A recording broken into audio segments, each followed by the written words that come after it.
Rome was our first city, and we were genuinely curious if our budget would actually hold up. We spent 5 nights here, tracked every expense, and tried to balance experiencing the city with living in it. 1 meal out a day, simple groceries, and a lot of walking.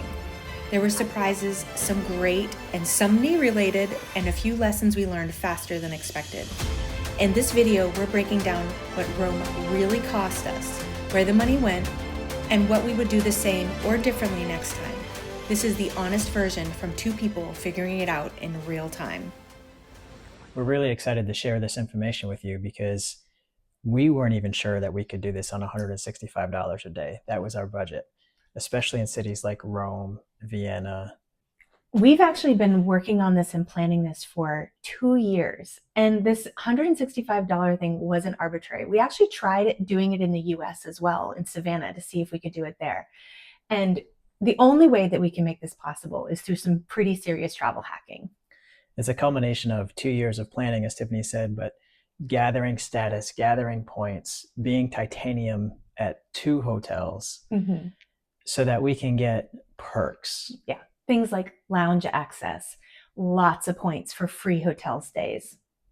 Free upgrades. Yeah, it makes a big difference. It was worth the time and effort to do it. So today, let's go through what we actually spent down to the penny in Rome. Now we're going to walk you through exactly what we spent per category, and at the end, we'll show you the total and average it out per day. So we spent a total of 5 nights and 6 days in Rome. And boy, oh boy, did we walk our little butts off. So much so that Nathan got a little bit of tendonitis. And it's not because we're not trained for it. Like, we train all the time. But how do you train for over 102,000 steps in the trip, over 20,000 5 days, over 5 days, over 20,000 steps per day on cobblestone streets? Like, Nathan's knee got a little cranky. And one of the line items you'll see is how we managed that. Just in case you're curious, that's 44 miles that we walked all together. And on average, we walked over 9 miles per day. So needless to say, we didn't use a whole lot of public transit. This video won't include our initial flight over to Rome, which Tiffany got a great deal on. I think it was just over $500 each of us to get here.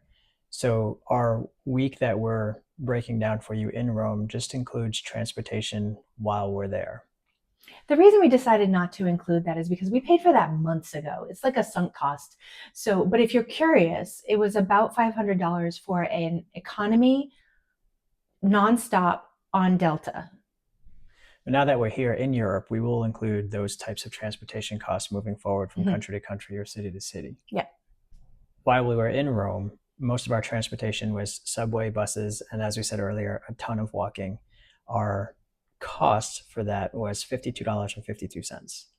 Lodging is where we scored really big. And this is a great example of how not only did we use our points, but we used them really, really well. So we stayed in a fantastic hotel. It had a balcony. It was really cute. It was reasonably close. When I say reasonably close, the concierge at the hotel actually said it was too far to walk to the city. So of course we walked there and back every day. But we paid nothing for this hotel. We used points, but not only did we use points, the points for this hotel were so low that the cash equivalent through IHG would have been $37.50. A spectacular deal for Rome. So our cost for lodging was nothing, which of course really helps the budget. Food and eating out can easily be a category that can sink any vacation. So we have some very specific strategies. We've developed these a long time ago, traveling as a family, where we try not to eat out at a restaurant more than once per day. So we incorporate groceries heavily into our food strategy. Our restaurant bill for this trip in Rome was $256.79. We did spend a little bit on groceries. I don't know how it's this low, but it's $38.67. We did have a little tiny refrigerator in the hotel room. There was not a microwave, but that allowed us to get some things like yogurt and granola so we could have some breakfast, some cheeses. This is actually really important to us because, one, it's not just a budget strategy. It's also like a health strategy. You just can't eat out 3 meals a day and then wonder why your health is deteriorating. So we make this a very conscious effort. We try and make eating out an experience. So either it's something really special or it's very authentic. And we spent a lot of time trying to find as much as possible authentic places. We did have one fail. We got caught in a tourist trap for one of them for sure. Note to you guys, if there is a guy or a gal, generally it's a guy, standing outside recruiting you, don't go. It's not good. Good restaurants don't need to recruit you. So, lesson learned. Some of the other things that there's a lot of foods that we rely on heavily when we travel, and not only just when we travel, but when we were living in hotels for the last 4 months of it being in the US. Yogurt, granola, muesli, veggie sticks, hummus, guacamole, bagged salads. Like, it's hard to get veggies when you're traveling. So we rely on things like that in order to actually today we're having a bagged salad for lunch.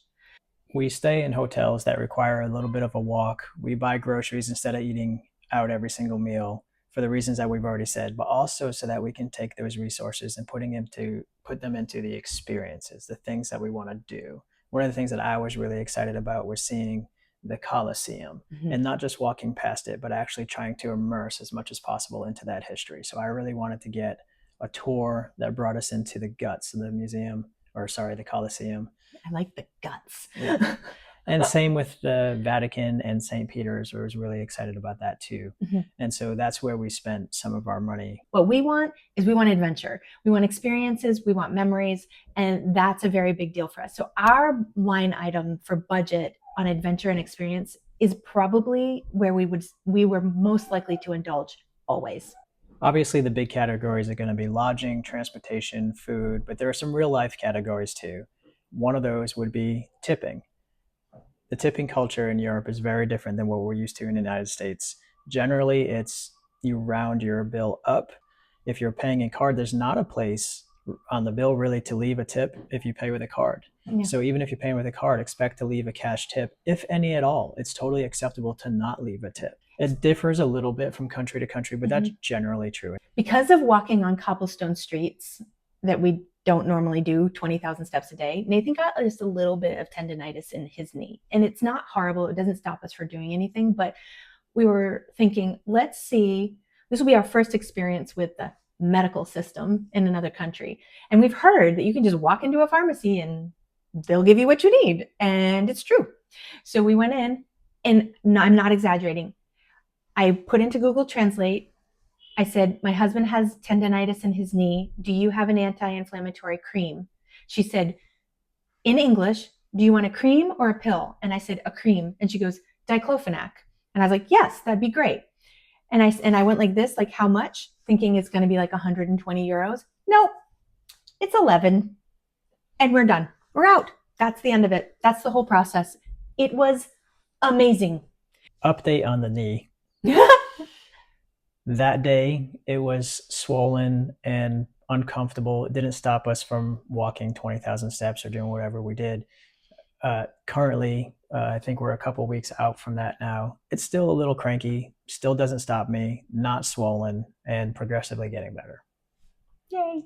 As we were coming to the end of our week in Rome, we were taking inventory of our laundry situation, and we had been doing really well, other than underwear, because we wear clean underwear every day. We're okay wearing the same pants a couple days in a row or whatever, but underwear, we both feel like that needs to be fresh every day.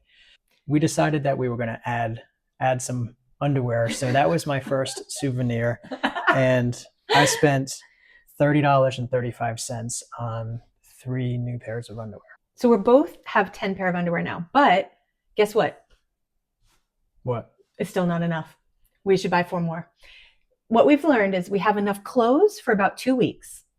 We need 2 weeks worth of underwear. And then you'll see in a future video, we just go to the laundromat. Yeah. Note to you, 2 weeks worth of underwear, approximately 1 week's worth of clothes. You're good. Okay, drum roll. How'd we do? So as you can see here, we were almost right on budget. We went over on average by 51 cents per day. Now remember, thanks to no hotel. Yes, we did not pay for a hotel this week. So that made some other things easier. And we weren't tracking this by day. This was a surprise to us when we finished the week, but these are the actual numbers. 165.51 per day. Pretty darn close. Okay, so a couple of key takeaways. One of the ways we save money is by walking instead of taking transportation. There are strategies that we could use, like buying a whole week pass for transportation. We enjoy walking. Mm-hmm. And it's good for us. It's going to cost us later in shoes and maybe some anti-inflammatory cream. You wouldn't believe. Let me see if you can see my shoes. Look how crazy and dirty my shoes are. And they're only like 3 weeks old. Another place where we save some money is in the food category by picking up some groceries, not eating out every single meal. Yeah. Also, again, it's part of our health strategy too. And without a doubt, the point strategy that we used for those 2 years before we left, game changer, absolute game changer, because your lodging is generally going to be your most expensive item. And I don't know exactly where it's going to land. We'll figure out, but we're going to get months and months of free lodging because of this. And so that leaves the other big category is what are we doing? The attractions, the activities. And we could probably save money there too by planning further ahead. But I will tell you, planning a trip like this is a lot of work and it's exhausting. I don't think a lot of people on YouTube are really honest, especially at the pace at which we're going. About once a week we're moving. And the logistics of that, it's a lot. And 6 days in Rome felt a little bit fast. Mm-hmm. We've been doing 8 days, 9 days now, and that feels, I think, more sustainable.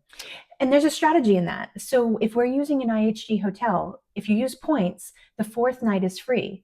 So one of the best ways to maximize your points potential is to do either 4 or 8 in any given area. Now, we don't always do that, but when we can, we do. And so you'll notice over the next several trips, there's a lot of 8 days in there, and there's a lot of free lodging.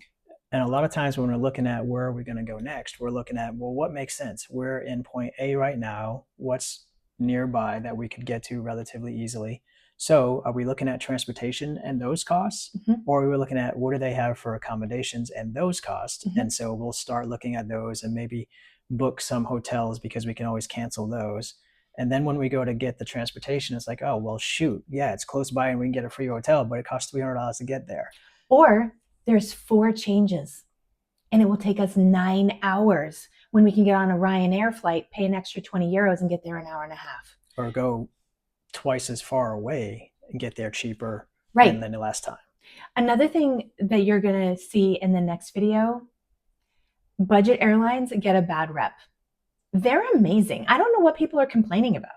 Something else that we have found is really helpful for us is to either when the weather is not good or we're just feeling kind of tired, building in a work day. Because Nathan has design work, I have editing work. So we have things to do. Also, days, in order to reach out to our families, we need to reach out to them after 6 p.m., our time here, in order for it to be afternoon, their time. So every once in a while, we're just planning a day, and you'll see in an upcoming video, we took like no steps one day. Like we didn't move. We were basically just sat at a desk the entire day. Now, part of that is because we just didn't carry our phones around. I think we did get a workout in that day, but we didn't have it doesn't count. Yeah, it doesn't count. Thank you all so much for watching and sticking with us and following along on this journey. All the likes on YouTube, the subscribers, we've gotten more subscribers. The comments on YouTube, all very helpful. Apparently there's this new hype button on YouTube. I haven't seen it myself and I don't know how it works, but that is supposed to be very helpful for us too. So just again, want to say thank you and journey further, live lighter.